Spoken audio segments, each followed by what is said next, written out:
I was cleaning out my late grandmother's attic in her old Victorian house in Salem, Oregon, when I found it, a shoebox tucked behind Christmas decorations that hadn't seen daylight in decades. Inside were dozens of letters, all addressed to my grandmother, all signed by someone named Margaret Chen. The handwriting was shaky, desperate. The most recent one was dated just 3 months before my grandmother died. I had no idea who Margaret Chen was, but reading that first letter made my stomach drop. She was thanking my grandmother for taking care of her grandson Danny while she was in the hospital. Danny, my cousin Danny, who lived with us for 2 years when I was 12. See, here's what I thought I knew about Danny. My Aunt Linda, my mom's sister, had told us that Danny's grandmother on his father's side had died, and since his dad was deployed overseas with the military, Danny needed a place to stay. We took him in without question. That's what families do, right? Danny was quiet, sweet, and fit right into our household in Portland. My mom treated him like her own son. But according to these letters, Margaret Chen was very much alive and had been sending money every month to help with Danny's expenses. Money that, according to the letters, my Aunt Linda was supposed to pass along to my grandmother. I sat there in that dusty attic, surrounded by boxes of old photographs and my grandmother's quilting supplies, trying to make sense of what I was reading. Margaret wrote about how grateful she was that we were taking such good care of Danny, how she hoped the money was enough, how she missed him terribly but knew he was better off with us while she recovered from her cancer treatments. Cancer treatments that, according to the dates on the letters, had been successful. She'd been in remission for over a year before Danny finally went back to live with his father. The letters painted a picture of a woman who was desperately trying to stay connected to her grandson, while respecting what she thought were our family's wishes. In one letter, dated about 6 months after Danny came to live with us, she wrote about how she'd started a savings account for Danny's college fund and hoped to contribute to it regularly once she was back on her feet financially. In another, she mentioned how she'd kept Danny's room exactly the way he'd left it, with his baseball trophies still on the shelf and his favorite stuffed animal on the bed, just in case he wanted to visit. What broke my heart was a letter from Danny's birthday. Margaret had written about how she'd bought him a bike, a blue Schwinn that she'd seen him admiring at a store before she got sick. She'd asked Linda to give it to him and to tell him it was from his grandma. Margaret, along with a card she'd enclosed. I remembered that birthday. Danny had gotten a blue bike, but Linda had told us she'd bought it for him as a special surprise. Danny had been so happy, thanking Linda over and over for being so generous. He never knew it was from his grandmother. That night I called my mom. I'd been dreading this conversation all day, but I needed answers. My mom is one of those people who can usually hear trouble in your voice before you even say what's wrong, and this time was no exception. When I told her about the letters, there was this long silence. Then she said something that made my blood run cold. She said she'd always wondered where Linda had gotten the money to buy that new car right around the time Danny came to live with us, a brand new Honda Civic, paid for in cash. But it wasn't just the car. As my mom and I talked, more things started clicking into place. Linda had suddenly been able to afford a lot of things during those 2 years. New furniture for her apartment, a vacation to Hawaii with her kids, designer clothes that she'd never been able to buy before. She'd told everyone that she'd gotten a promotion at work, but my mom remembered now that Linda had actually been laid off from her job at the insurance company right before Danny arrived. My mom also remembered something else that chilled me to the bone. Linda had been the one to suggest that we not exchange contact information with Danny's other family members. She'd said it would be confusing for Danny to have too many adult voices in his life while he was adjusting. She'd convinced my grandmother that she should be the single point of contact for anything related to Danny's care, and my grandmother, trusting her daughter, had agreed. Over the next few weeks, I couldn't stop thinking about those letters. I started remembering things differently. How Linda would always volunteer to handle communications with Danny's family. How she insisted we didn't need to exchange phone numbers or addresses with his grandmother because it would be too confusing for Dan. How she always seemed to have extra money for things like family dinners or new clothes, even though she'd been struggling financially for years before Danny arrived. I also started remembering Danny differently. He'd been such a good kid, polite and helpful, but there had always been this sadness about him that we'd attributed to missing his dad. Now, I wondered if he'd been missing his grandmother too. I remembered how he used to ask about sending letters to his family and how Linda would always say she'd take care of it. I remembered how he'd light up whenever someone mentioned grandmothers, and how he'd sometimes start to say something about my grandma Margaret before catching himself and going quiet. There was one memory that haunted me particularly. It was Christmas morning during Danny's second year with us. He'd gotten lots of presents from our family, but I noticed him looking sad while everyone else was opening gifts. When I asked him what was wrong, he'd said he wondered if his grandma Margaret knew it was Christmas, and if she was thinking about him. Linda had overheard and quickly told Danny that his grandmother was too sick to think about holidays, and that he should focus on being grateful for the family he had with us. Danny had nodded and put on a smile, but I could see the hurt in his eyes. I decided to do some digging. It wasn't hard to find Margaret Chen online. She lived in Vancouver, Washington, just across the river from Portland. According to her Facebook page, she was a retired nurse who loved gardening and spoiled her grandchildren rotten. There were photos of her with a young man who looked exactly like Danny, but older now, graduation photos, birthday parties, family dinners. She looked healthy and happy, not like someone who'd been too sick to care for her grandson. What really got to me were the posts she'd made during the time Danny was living with us. Posts about missing her grandson, about praying for military families, about how hard it was to be separated from the people you love. She'd never mentioned why Danny wasn't with her, but the pain in her words was obvious. There were posts about saving money for Danny's future, about keeping his room ready for when he could visit, about counting down the days until his father's deployment would end. The more I learned about Margaret, the more questions I had about my Aunt Linda. I started paying attention to things I'd ignored before, like how Linda always seemed to know exactly when to change the subject whenever anyone asked about Danny's other family. How she'd convinced my grandmother to let her handle all the paperwork and communications. How she'd somehow managed to buy a house in a nice neighborhood in Beaverton just a few months after Danny left. I also started noticing patterns in Linda's behavior that went back years. How she'd always been the one to handle money matters for family events, and how there never seemed to be any receipts or detailed accounting. How she'd convinced our grandfather to let her manage his finances in his final years, claiming it was too confusing for him to handle alone. How she'd always had explanations for her good fortune that sounded reasonable but never quite added up when you looked at them closely. The more I dug, the more I realized that Linda had been manipulating our family's trust for years. She'd positioned herself as the responsible one, the one who took care of difficult situations and handled complicated arrangements. But she'd been using that position to hide her lies and to profit from other people's generosity and trust. I knew I needed to talk to Linda directly, but I was scared. Linda has always been the type of person who could make you feel guilty for asking questions she didn't want to answer. She had this way of turning things around, making you feel like you were the problem. She'd perfected this technique of becoming the victim whenever someone challenged her, crying about how hard her life was and how unfair it was that people didn't appreciate everything she did for the family. But I couldn't let this go. These letters represented more than just money. They represented a grandmother's love for her grandson, a love that had been stolen and redirected for Linda's benefit. They represented Danny's right to know that his grandmother had never stopped caring about him, that she'd been fighting her own battles while trying to stay connected to him from a distance. When I finally confronted Linda, it was at my cousin Sarah's birthday party. Sarah is Linda's daughter, and she was turning 30. The party was at Linda's house, that nice house in Beaverton, with the perfect lawn and the expensive patio furniture. I'd been carrying one of Margaret's letters in my purse for weeks, waiting for the right moment. The right moment turned out to be when Linda was in her kitchen, loading the dishwasher and complaining about how expensive everything was these days. I pulled out the letter and set it on the counter next to her. I didn't say anything at first. I just watched her face as she recognized the handwriting. The color drained from her cheeks, and for a moment, she looked like she might faint. Her hands started shaking, and she gripped the edge of the counter like she needed it to stay upright. Then she did exactly what I expected her to do. She got angry. She started yelling about how I had no right to go through grandmother's personal belongings, how I was trying to stir up trouble, how I always thought I was better than everyone else. She accused me of being jealous of her success, of trying to destroy her family out of spite. She said I was taking advantage of an old woman's confusion to cause drama. But I didn't back down this time. I asked her directly about the money.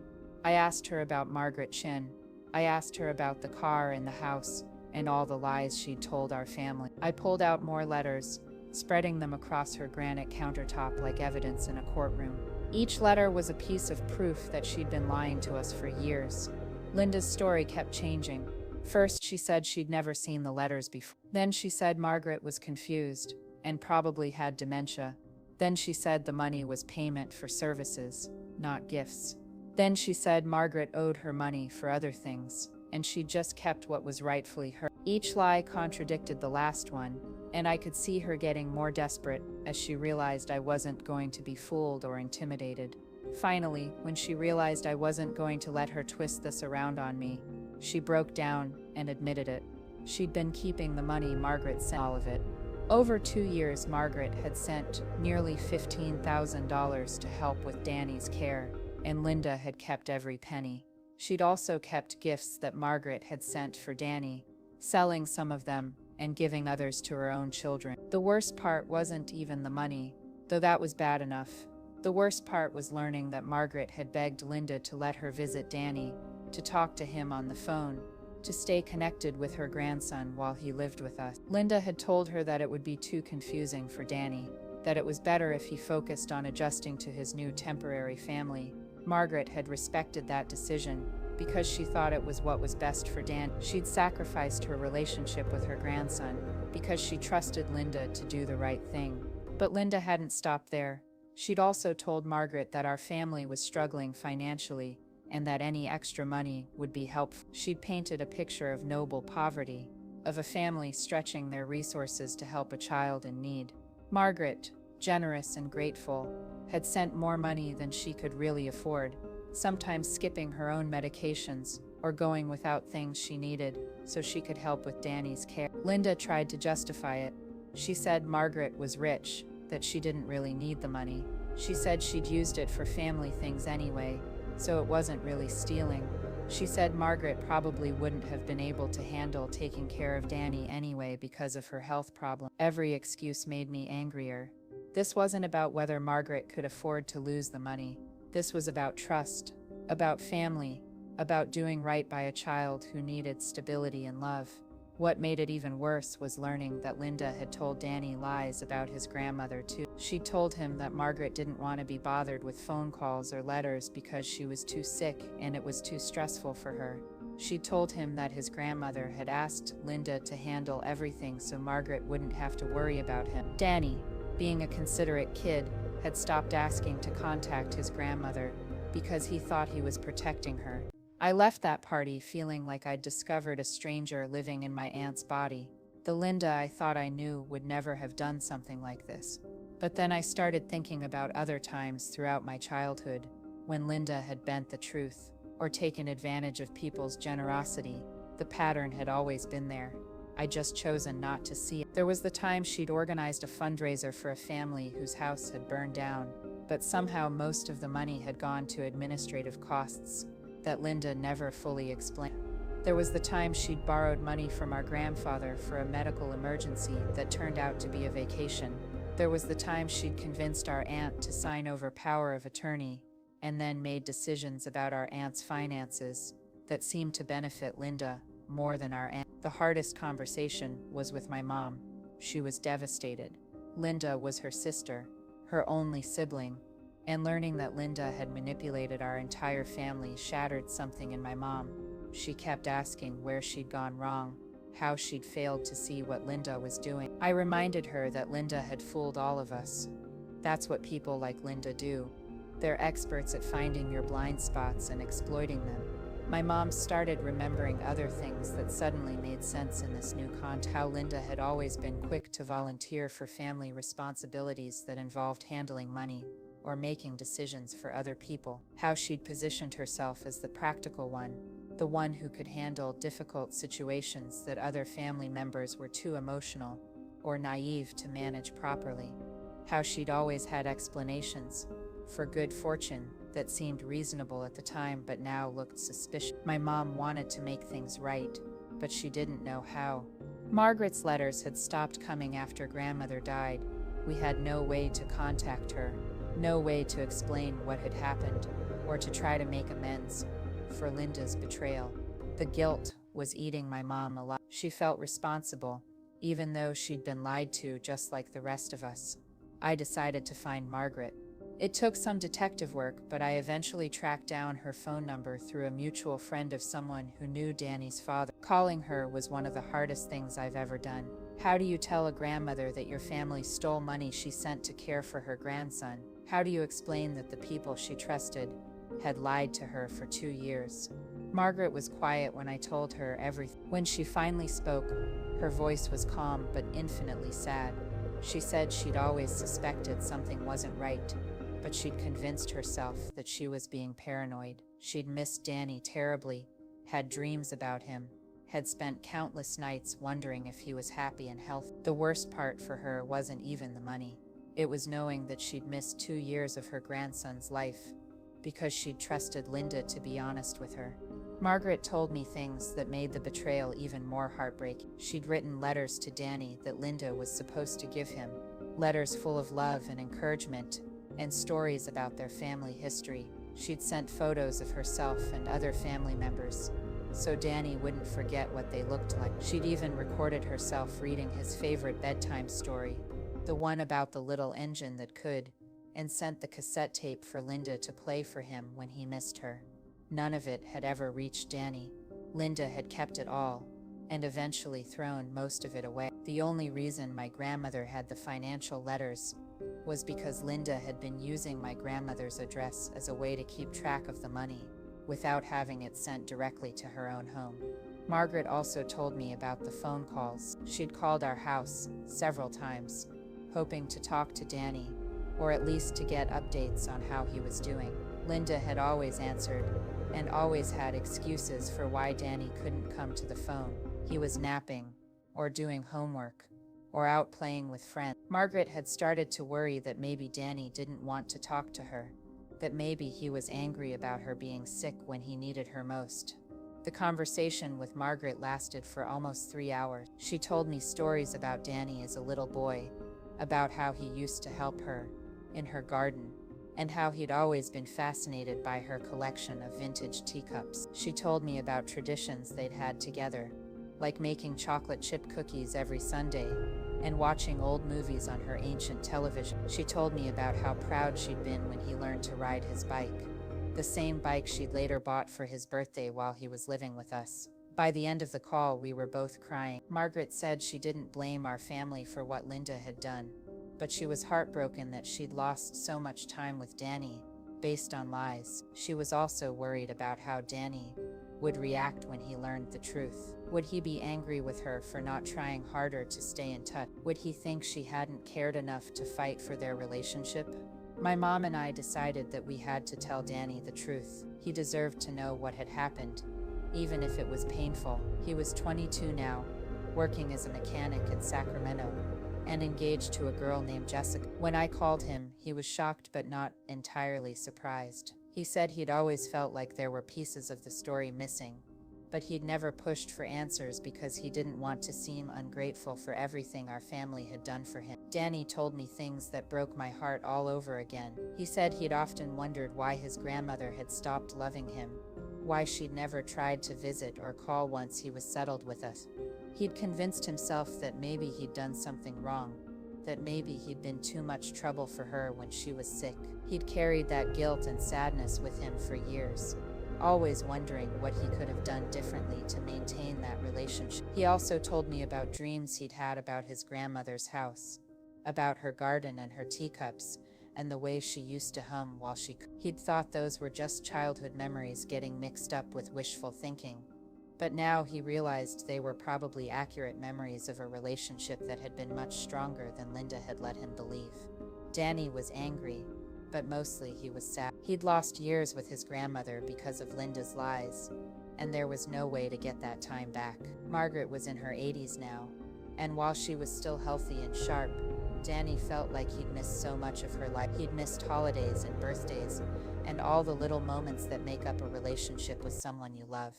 When I gave Danny Margaret's phone number, he stared at it for a long time before dialing. I wasn't on that call, but he told me later that they'd both cried and laughed and talked for hours. Margaret had told him about keeping his room ready for him, about the college fund she'd been building, about all the things she'd wanted to share with him over the years. Danny had told her about his life, his job, his fiancé, all the things a grandmother should know about her grandson. The confrontation with Linda came to a head at Thanksgiving. My mom had decided that she couldn't pretend everything was normal, but she also couldn't bring herself to uninvite Linda from the family dinner. Linda showed up acting like nothing had happened, bringing her famous sweet potato casserole and talking about her latest vacation plan. It was surreal, watching her play the role of the loving aunt and sister while knowing what she'd done.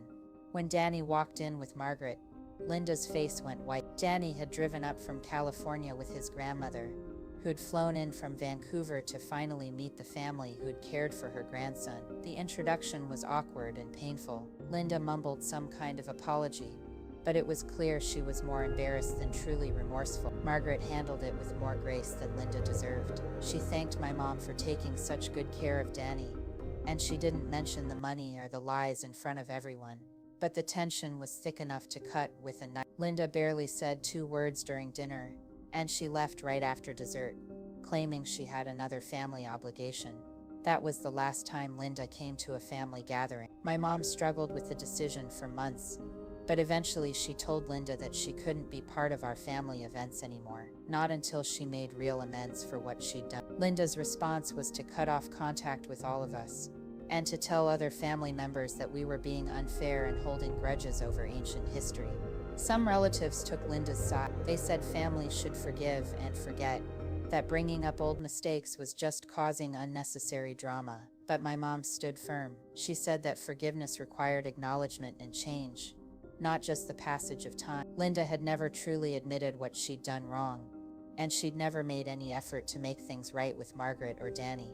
The aftermath was messy and painful. Family gatherings felt different without Linda there, especially for my cousins Sarah and Mike, who were caught in the middle of the whole thing. Sarah eventually cut contact with Linda too, after discovering that Linda had also been stealing money from their grandfather's estate before he died. Mike chose to maintain a relationship with his mother, but he understood why the rest of us couldn't. Danny and Margaret rebuilt their relationship slowly. She started coming to Portland regularly to visit, and Danny made trips to Vancouver to spend time with her. They couldn't get back the years they'd lost, but they were creating new memories together. Margaret became a fixture at our family gatherings, and my mom loved having her there. She said it felt like gaining a sister instead of losing one.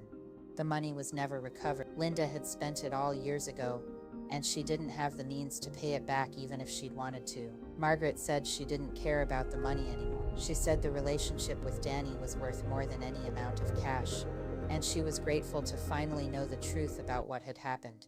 For me, the whole experience changed how I look at family relationships. I used to think that blood relationships meant something special, that family members would always have your back no matter what. But I learned that some people will take advantage of family bonds because they know you're more likely to trust them and less likely to question their motive. I also learned that sometimes protecting your family means cutting out the people who are toxic, even if they share your DNA. My mom struggled with this lesson more than I did. She felt guilty about excluding Linda, but she eventually came to see that keeping Linda in our lives would have meant accepting behavior that hurt other people we loved. The strangest part of the whole thing was how it brought our family closer together in some way. My mom and I had always been close, but going through this crisis together strengthened our relationship. We learned to communicate more directly and to trust each other with difficult truths. Danny became more than just a cousin who'd lived with us for a while. He became a true family member, someone we could count on and who knew he could count on us. Margaret brought something special to our family too. She had this way of seeing the best in people while still being practical about their flaws. She never said anything bad about Linda, but she also never pretended that what Linda had done was acceptable. She showed us how to be disappointed in someone's actions without becoming bitter or cynical about human nature in general. Looking back now, 3 years later, I can see that finding those letters in my grandmother's attic was one of those moments that divides your life into before and after. Before, I believed that family members would always be honest with each other, that trust was something you could take for granted with people you'd known your whole life. After I understood that trust has to be earned and maintained, even with family members, maybe especially with family members. I don't regret confronting Linda or pushing for the truth even though it caused so much pain and disruption.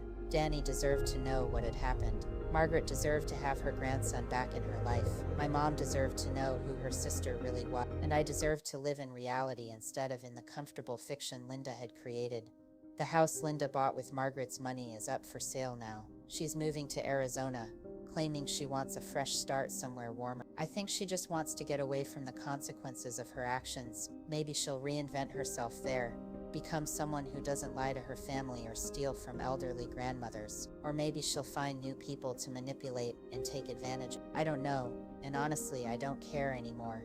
What I do care about is the family I have now. My mom, who learned to choose truth over comfort. Danny, who forgave us for being fooled by Linda's lies and welcomed us back into his life. Margaret, who showed us that it's possible to be hurt by someone's actions without letting that hurt define your relationship with everyone else. These are the people who make up my real family, the family built on honesty and genuine care for each other. Sometimes I wonder what would have happened if I'd never found those letters, if I'd just thrown away that shoebox without looking inside. Linda would have gotten away with her theft and her lie. Margaret would have lived the rest of her life, believing she wasn't important enough to her grandson's temporary family to merit basic honesty. Danny would have continued to believe his grandmother had abandoned him when he needed her most. And my mom would have continued to trust someone who'd been manipulating her for years. I'm glad I found those letters. I'm glad I asked the hard questions and pushed for the truth, even when it was uncomfortable and painful. Because living in reality, even when reality is messy and disappointing, is better than living in a lie. And the family I have now, the one built on truth and genuine love, is stronger and more precious than the one I thought I had before.